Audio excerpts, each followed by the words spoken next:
die Competition auf EU1, ein 100 Pilze Giveaway und die kommenden Events. Darüber sprechen wir in diesem Video. Alrighty dann, liebe Leute, und damit herzlich willkommen zu einer neuen Folge Bikes and Fidget Yes. Und zwar gibt es ein paar coole Sachen, die ich ankündigen will, beziehungsweise eine. Denn 100 Pilze Giveaway findet statt und wie ihr da mitmachen könnt, wie folgt. Ihr müsst meinem Discord-Server beitreten, wenn ihr es noch nicht gemacht habt. Denn mein Discord-Server ist unten verlinkt in der Videobeschreibung. Und wenn ihr auf diesem Discord-Server seid, dann findet ihr in Honeyhausen unten die Shakes and Fidget Welt. Da gibt es ein paar verschiedene Channels und ein Channel heißt Server EU1. So. Und ihr könnt beim Giveaway teilnehmen, indem ihr mir auf Deutsch oder auch auf Englisch einen Namen schreibt, postet, gerne auch per Screenshot, den ihr sehr lustig findet. Das heißt, irgendein Spieler auf EU1 hat einen Namen, ihr findet den lustig und postet mir den rein. Ich möchte mir nämlich die lustigsten Namen rauspicken, aus meiner Sicht, in einem Video präsentieren und jeder, der also quasi im Discord mitmacht, der hat die Chance eben auf 100 Pilze. Ich werde einmal 100 Pilze verlosen in der Player Games, die mir den Code zur Verfügung stellen. Und wie gesagt, kann auf Deutsch oder Englisch sein und es kann auch sein, wenn ihr eine Kombination findet zwischen Namen und Gilde. Und das ist auch relativ cool. Ja, das könnt ihr auch gerne posten. Ihr könnt auch gerne mehrere Namen posten. Ihr seid nur einmal gewinnberechtigt. Ich bin mal gespannt. Der Juventino hat in dem Discord schon einen Beispielpost gemacht, also wie das Ganze aussehen kann, was ihr mir für Namen präsentiert. Es gibt 2, 3 Namen, die ich auch schon gelesen habe, die ich auf jeden Fall sehr lustig fände. Und das Ganze geht jetzt bis, wir haben am Wochenende Epic Event, deshalb würde ich das Ganze bis Freitagabend laufen lassen. Also ab Samstag 0 Uhr solltet ihr nichts mehr posten dazu. Das wird nicht mehr gelten, sagen wir es mal so. Bis dahin könnt ihr mir was posten. Dann kann ich nämlich am Samstag respektive Sonntag euch die 100 Pilze zur Verfügung stellen, dass ihr die vielleicht im Epic Event auch nutzen könnt. So viel mal dazu. Und der Server EU1, ihr habt einige Videos auf meinem Kanal gesehen auf Englisch zum Progress des Chars. Ich bin jetzt im Moment Level 129 und es gibt 3, 4 Magier, die sind ähnlich unterwegs wie ich. Also ich gehe mal nach unten, da habe ich mal noch gar nicht geguckt. Oh, Jeptschkan aus unserer Gilde ist auch auf 124 hoch. Also der hat sich hochgespielt heute. Wahrscheinlich die Mordmaschine auch gelegt. Dann haben wir einige, die jetzt aber auch schon über 100 sind. El-Präsident auch hochgespielt auf 121 immerhin. Der war also noch niedriger. Turbotoni geht auch hoch. Also einige Magier, die im Level jetzt auch wenigstens über 100 sind und irgendwann auch bald die 90 Dungeons abschließen werden. Und darüber sind noch Crow. Der erste, glaube ich, war erste oder zweite Magier mit der Unterwelt. Vendetta Vulcan und Taurius haben wir noch irgendwo. Taurius, den überblätter ich hier immer. Hier ist er. Der ist auch 130, 134. Das sind im Moment auch die stärksten Magier. Und das sind auch die 4 Magier, also mit mir, die Unterwelt haben. Also ich habe die Unterwelt heute auch freigeschalten. Das war recht nice, denn ich musste, also im Prinzip habe ich seitdem auch nicht mehr Festung gespielt. Ich musste nur einmal die Gem einblättern und hatte direkt das Herz der Unterwelt. Ja, nice. 130 mit Akademie XP. Und jetzt werde ich die Unterwelt ausbauen. Und werde auch versuchen, also das wird jetzt so ein bisschen das Ziel sein, relativ schnell in die Schattenwelt respektive den Twister zu kommen. Und das schafft man im Moment nur, wenn man halt die Light Dungeons ballert. Also ich wollte eigentlich genau den Twister haben, aber wenn man den Twister freigeschaltet hat, dann kann man im Prinzip ziemlich weit hochleveln. Also natürlich werde ich das nicht machen, aber das ist dann eine gute Levelbasis mit den Light Dungeons, Schattenwelt, Twister. Und dann kann man irgendwann in der Schattenwelt auch Dungeons legen. Also das ist ziemlich krass. Und die Competition, also die ist stark. Also Top 5 Mages sehe ich mich. Aber wie gesagt, es sind auch viele Mages, die jetzt vom Level her natürlich nicht so weit weg sind.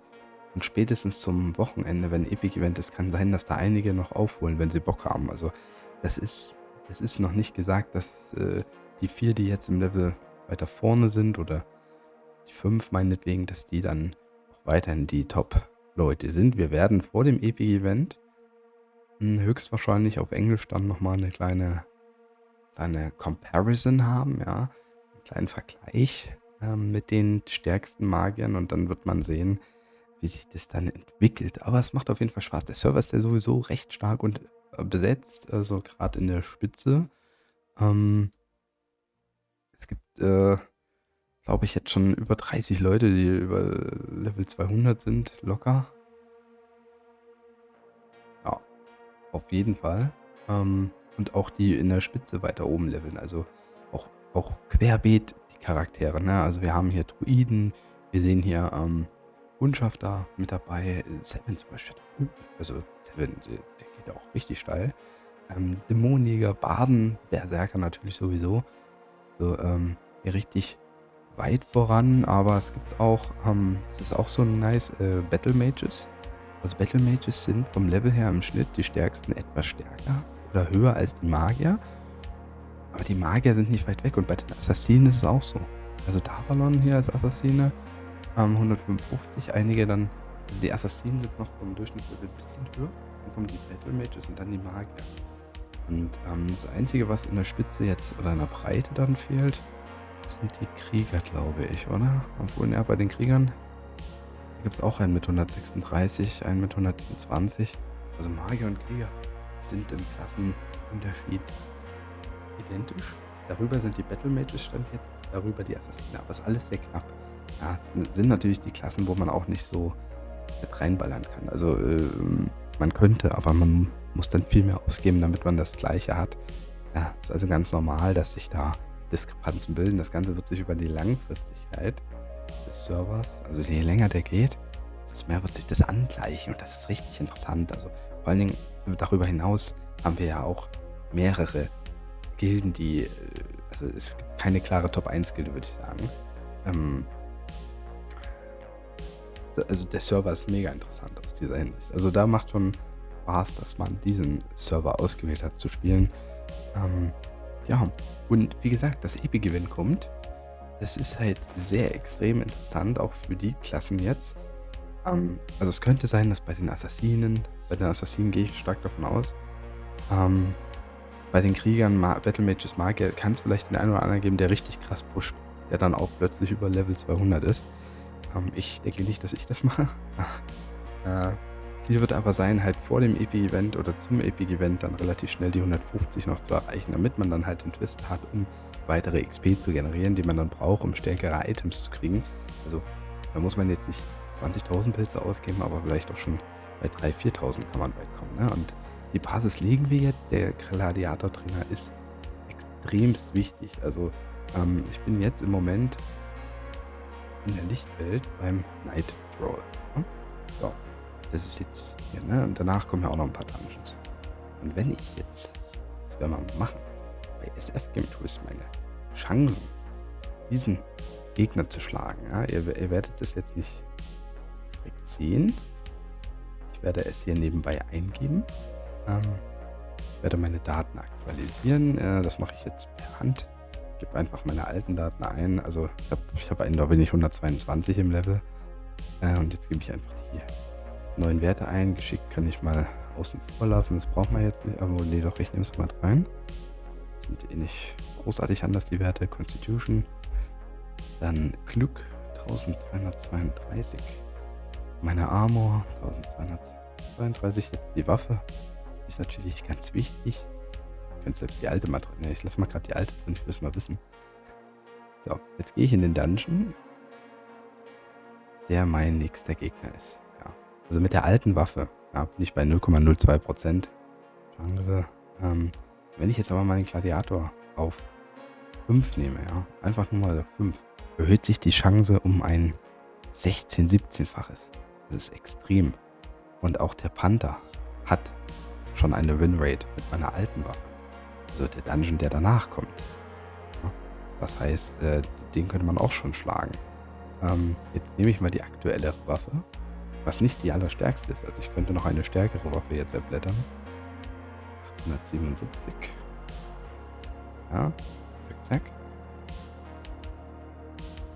Und mit dem Gladiator Trainer 5 habe ich eine Chance von 0,87%, was sage ich mal bei dem Magier so ist, dass ich die meisten Dungeons gelegt habe mit einer Chance ab 0,3%. Also würde ich auf jeden Fall reingehen. Ohne den Gladiator Trainer, nehme ich ihn nochmal raus, ist es nur eine Chance von 0,11%. Also die hat sich auch ja, verachtfacht. Kleiner Nachtrag an der Stelle, bevor es in den Dungeon geht. Wichtig ist auch eine Berechnung, dass die Gilde natürlich jetzt auch den ersten Act besiegt hat. Das heißt 1% Schadensbonus. Das sind ja auch so Sachen, warum manche Spieler es einfacher haben natürlich aufzuholen. Denn solche Sachen wie Gladiator-Trainer und Damage-Bonus und alles, das entwickelt sich ja nach der Zeit. Und das hilft halt auch, weniger Pilze auszugeben für die Dungeons. Weshalb ich auch mir vorstellen kann, dass der ein oder andere jetzt spätestens zum Epic-Event aus den Top-Gilden auch aufholen könnte im Level. Und das nur mit Gladiator Trainer 5. Ja. Das nächste ist ja, erreicht man 150 im Level, schafft man nicht nur den Twister frei, sondern auch kriegt man wieder die Chance, das weitere, also das Pro Plus Pack, glaube ich, wo man weitere Seelen bekommt. Ne? Also ich habe mir ja das Pack schon geholt, habe 100.000 Seelen, kann deshalb jetzt hier die Unterwelt upgraden und das macht halt aus noch einem weiteren Maße Sinn. Also wenn ihr auf dem Server seid, versucht auf jeden Fall die Unterwelt so schnell wie möglich freizuschalten, denn wir haben nächste Woche Seelen-Event, genauso wie Pet-Event. Also das sind Events, die für den neuen Server auch ganz, ganz wichtig sind. Und deshalb ist es wichtig, dass man jetzt eben auch den Soul Extractor so weit hochballert, wie es geht. Ja, hier jetzt mal standardmäßig hier auf 5. Will ich auch auf 5 gehen. So.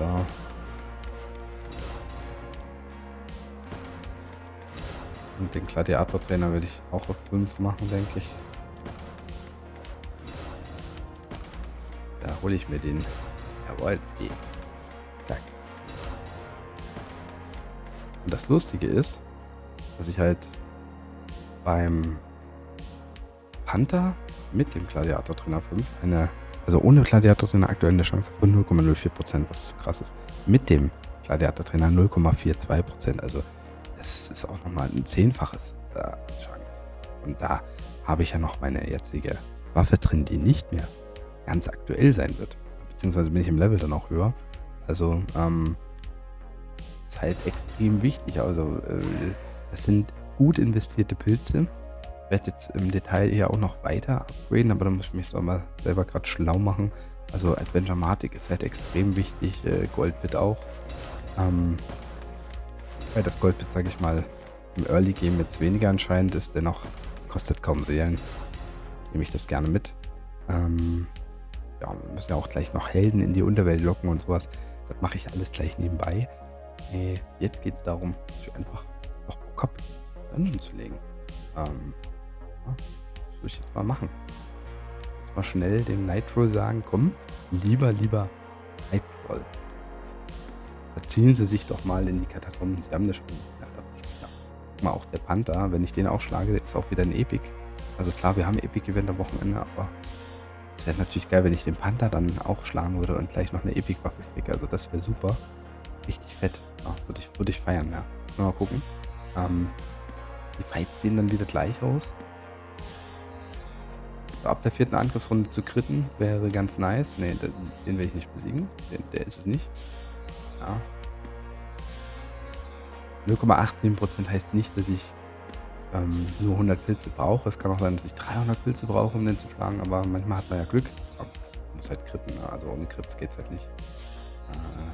Die Krits sind entscheidend und ich habe natürlich mehr Glück als der Gegner, aber man muss überlegen, dass der eigene Schlagwert sich immer auf dem Level des Gegners bezieht und ja. Das heißt, grob gesagt, die Chance, die ich jetzt hier habe von 25,61% gegen einen Gegner mit gleichem Level, müssen wir fast nochmal halbieren. Also ich habe eine Chance von 13-14% auf Crits gegen diesen Gegner, weil ich eben vom Level her deutlich niedriger bin. Das ist ja immer normal. Das ist auch der Grund, warum die Dungeons immer schwerer werden, je weiter man pilzt. Man einfach auch diese Level Gap hat, ja, von 90. Ja. Im Early Game waren wir bei 70 und das war auch schon ziemlich hart. Also wie gesagt, 0,3%ige Chancen auf die Dungeons, das ist schon, das ist eigentlich in meinem Bereich, wo ich normalerweise nicht pilze. Ja, aber gehört dazu. So. Wenn wir ihn schlagen, wenn wir sehen, dass wir da 2 Crits, also ich würde sagen, wir hatten da 2 fette Crits drin. So, wir sind jetzt bei knapp 80 Versuchen. Die Average wäre jetzt, dass wir ungefähr 120 Pilze brauchen.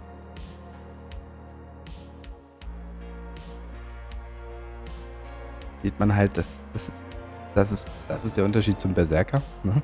Aber nice, wir haben ihn geschafft und haben auch fast schon wieder 132 auf der Uhr. Das heißt, ich könnte jetzt sogar eine Waffe blättern, um dann meine Chancen mit dem Panda einfach nochmal zu erweitern. Nightfall, schauen wir uns an. In Dungeon. Oh, schon hier einen fetten Crit gehabt mit 1 Million, nice. Boah, auch schöner fetter Crit. Das war ein Crit, der war schlecht. Okay, war ein komischer, aber da sieht man, dass man schon mehr Variation hat einfach. Normalerweise, wenn der Gegner noch stärker ist, dann schafft das der Magier nicht. Der braucht dann auch schon dann 3 fette Crits und nicht so 2 kleine. Aber ich hatte zwischendrin halt doch diese schönen Crits, nice. Und ja, so geht's weiter. Also wenn ich jetzt den Panda noch lege, bin ich vom Level her fast auf dem Bereich von Vulkan, wäre dann tendenziell wieder mit der Level höchste. Das heißt, die müssen im Dungeon auch ungefähr so weit sein wie ich. Und haben natürlich das gleiche Ziel, würde ich sagen. Also das ist das Ding. Ja. Und es macht sehr viel Spaß auf dem Server. Und wir werden uns, wie gesagt, diesen Server langfristig ganz viel anschauen. Aber hauptsächlich auf Englisch. Jetzt habe ich mal ein Part auf Deutsch gemacht. Vergesst nicht, 100 Pilze Discord Giveaway. Nennt mir einen lustigen Namen auf EO1 also in meinem Discord-Server EO1 Channel. Wie gesagt, der Link des Discords unten dabei. Und dann hoffe ich, hat euch das Video gefallen. Haut auf jeden Fall rein, macht Tschüss und Servus. Euer was.